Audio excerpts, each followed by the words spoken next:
Assalamualaikum warahmatullahi wabarakatuh. Jumpa lagi bersama kami di channel Tibaraya Official. Pada video sebelumnya kita sudah membahas beberapa kisah Nabi Nuh alaihi salam. Berikut ini akan kita lanjutkan kisah Nabi Nuh episode kedua. Terdapat beberapa faktor yang menjadi penyebab adanya penolakan ajaran Nabi Nuh alaihi salam oleh kaumnya. Antara lain, 1.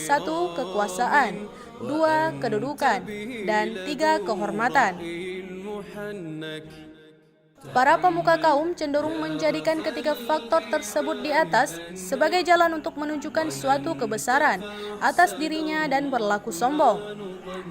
Dengan kesombongannya, mereka menilai rendah Nabi Nuh alaihi salam sebagai manusia biasa yang tidak memiliki suatu keistimewaan, baik kekayaan, status sosial, dan kedudukan. Mereka juga menilai hina para pengikut Nabi Nuh alaihi salam yang tergolong orang-orang lemah. Selain itu, mereka pun juga menuduh Nabi Nuh alaihi salam sebagai orang yang sesat dan gila. Gimana ceritanya ya? Mari kita dengar kisahnya sampai habis. Tapi sebelum kita lanjutkan, jangan lupa klik like, subscribe, komen, dan aktifkan tombol loncengnya supaya tidak ketinggalan video-video terbaru dari kami. Serta share video ini ke semua medsos teman-teman ya. Semoga menjadi ladang amal buat kita semua. Amin, amin ya rabbal alamin.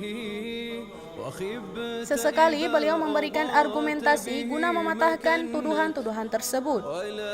Orang-orang kafir pun seketika itu merasa terpukul dan tidak dapat untuk membalas argumentasi Nabi Nuh alaihi salam. Kemudian orang-orang kafir mengambil sikap lain dengan menghindari dan menutup telinga-telinga mereka setiap kali Nabi Nuh alaihi salam berdakwah di hadapan mereka.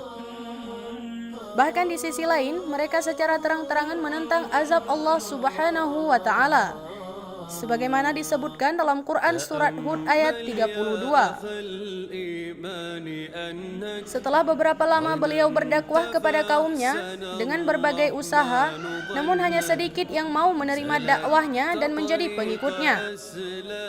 Hal ini menjadi bukti konkret bahwa kaumnya sudah tidak mau lagi menerima dakwah Nabi Nuh alaihi salam. Tertera di dalam Quran surat Nuh ayat 5-7 dan Quran surat Hud ayat 36. Karena kedurhakaan para pemuka kaum Nabi Nuh alaihi salam tersebut, lalu Allah Subhanahu wa Ta'ala berjanji akan membinasakan mereka dari muka bumi dan tidak menyisakannya kecuali para pengikut Nabi Nuh alaihi salam.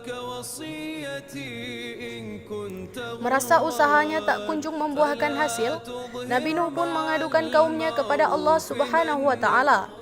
Allah Maha mengetahui dan Maha mendengar. Keluhan Nabi Nuh pun didengar dan Dia mengirimkan petunjuk agar Nabi Nuh membuat perahu yang sangat besar. Dengan perahu tersebut, Nabi Nuh dan kaumnya yang soleh akan selamat, sedang kaumnya yang ingkar akan binasa dalam banjir yang sangat besar. Diceritakan lebih lanjut dalam buku Kisah-Kisah 25 Nabi dan Rasul, karya Ali Nur Fadilah. Selagi Nabi Nuh dan pengikutnya yang setia membuat perahu besar di atas bukit, kaum durhaka malah mengolok-olok Nabi Nuh. Lihatlah si Nuh itu, semakin gila saja dia. Di tengah musim kemarau seperti ini, dia malah membuat perahu di atas bukit pula. Sungguh sudah miring otaknya, kata kaum durhaka. Nabi Nuh pun tak menghiraukan celaan tersebut. Ia meyakini wahyu Allah adalah kebenaran yang hakiki. Singkat cerita, perahu besar di atas bukit itu sudah selesai dibuat. Nabi Nuh pun mengajak seluruh pengikutnya untuk naik ke atas kapal tersebut, termasuk beberapa hewan. Setelah semuanya sudah berada di dalam kapal, tiba-tiba saja langit yang tadinya sangat cerah berubah menjadi gelap. Angin kencang pun berhembus menakutkan. Hujan lebat dan badai datang, akibatnya rumah-rumah tenggelam. Orang-orang ketakutan dan panik. Dari kejauhan, Nabi Nuh melihat salah seorang putranya, Kan'an. Ia pun meminta agar anaknya itu masuk ke dalam perahu. Namun Kan'an tak mau mendengarkan ajakan ayahnya. Ia terus berlari menjauh dari kapal dan terus berlari menuju puncak gunung. Kan'an memang anak pembangkang. Ia tak mau mendengarkan ayahnya sendiri, pun tak mau menerima iman Allah Subhanahu wa Ta'ala. Ia adalah anak yang keras kepala lagi sombong. Meski begitu, sebagai seorang ayah, Nabi Nuh tetap berharap agar anaknya selamat dari badai yang sangat besar itu. Ia pun berdoa kepada Allah Subhanahu wa Ta'ala agar anaknya itu diselamatkan. Namun, Allah Subhanahu wa Ta'ala kali ini tak menerima doa Nabi Nuh. Allah menolak doa Nabi Nuh dengan alasan Kan'an adalah anak durhaka dan tidak mau beriman. Berdasarkan suatu riwayat, kapal Nabi Nuh dan pengikutnya itu berlayar 40 hari. Setelah badai dan banjir berlalu, Nabi Nuh dan pengikutnya diminta Allah untuk turun dari kapal. Teladan sikap Nabi Nuh alaihi salam dalam melaksanakan misi kenabian.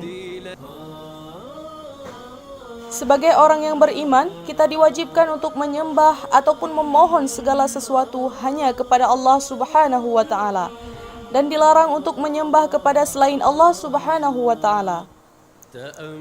Menyembah hanya kepada Allah Subhanahu wa Ta'ala merupakan manhaj yang paling sempurna dalam meraih kebahagiaan dunia maupun akhirat.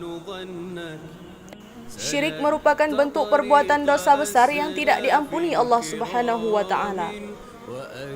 Jika pelaku syirik belum melakukan taubat, maka segala bentuk amal saleh yang dilakukannya tidak memiliki nilai di hadapan Allah Subhanahu wa Ta'ala dan akan mendapatkan kehidupan yang rugi di alam akhirat. Percaya kepada Rasul Allah Subhanahu wa Ta'ala merupakan salah satu bagian dari pokok-pokok keyakinan yang tertuang di dalam rukun iman. Para rasul yang diutus Allah Subhanahu wa Ta'ala kepada umat tentunya memiliki visi dan misi dalam membimbing umatnya kepada kebaikan dan jalan yang benar. Jika tidak mempercayai keberadaan mereka, maka akidah seseorang telah rapuh. Kebesaran dan kemuliaan manusia di hadapan Allah Subhanahu wa Ta'ala tidak diidentikan dengan memiliki suatu kerajaan, kekayaan, maupun kekuasaan. Akan tetapi, keduanya itu terletak pada tingginya tingkat ketakwaan manusia terhadap Allah Subhanahu wa Ta'ala, kebersihan hatinya, dan kemampuan akalnya untuk mengubah perilaku suatu kaum yang telah menyimpang dari kebenaran. Seorang yang memiliki tingkatan sebagai orang saleh, baik nabi, rasul, wali maupun ulama, dirinya tidak akan mampu untuk menolong salah satu anggota keluarganya dan kerabatnya yang telah berbuat durhaka kepada Allah Subhanahu wa Ta'ala. Dalam berdakwah mengajak kepada agama Allah Subhanahu wa Ta'ala, seseorang harus memiliki sikap sabar, teguh pendirian, pantang menyerah dan tawadu.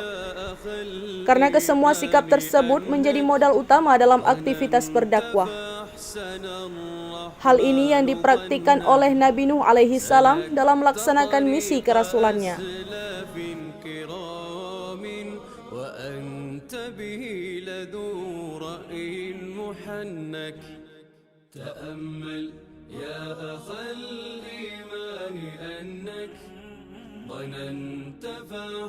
Jangan lupa bagikan video ini karena sebaik-baik manusia adalah yang paling bermanfaat bagi manusia.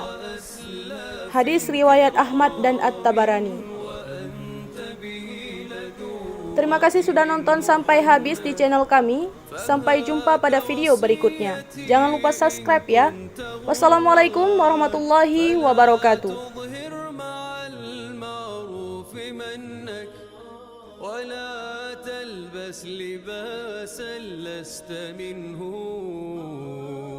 فلن ترقى بهن ليس هنك ولا تزعم دراية كل فن فلن تحظى بفن ليس فنك فإن رمت التكلف تهت فيه وخبت إذا أضعت به مكنك ولا تركن إلى خب لئيم وكن حذرا لئلا يخدعنك فقد يبدي لك